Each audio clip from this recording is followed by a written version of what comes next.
Bench circle వద్ద ఉద్రిక్తత నెలకొంది. కాకాని వెంకటరత్నం వర్ధంతి సందర్భంగా ఆయన విగ్రహం వద్ద నివాళి అర్పించేందుకు వచ్చిన కాకాని తరుణ్ని మాజీ ఎమ్మెల్యే యలమంచిలి రవి అనుచరులు అడ్డుకున్నారు. గతంలో కాకాని విగ్రహం తొలగిస్తున్నప్పుడు పోరాడిన వారిని పట్టించుకోకుండా ఇప్పుడు రాజకీయ లబ్ధి కోసం వస్తున్నారంటూ మండిపడ్డారు. కార్యక్రమానికి చీఫ్ గెస్ట్ గా వచ్చిన జేడీ లక్ష్మీనారాయణ సమక్షంలో వాగ్వాదానికి దిగారు.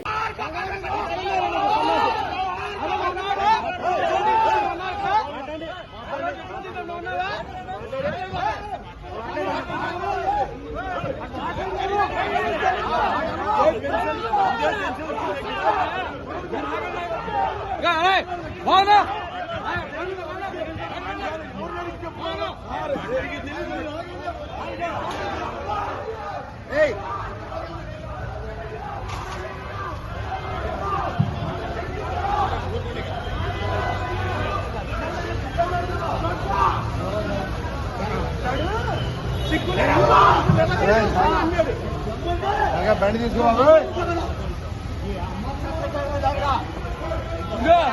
బండి మీద ఏం చేయమంటే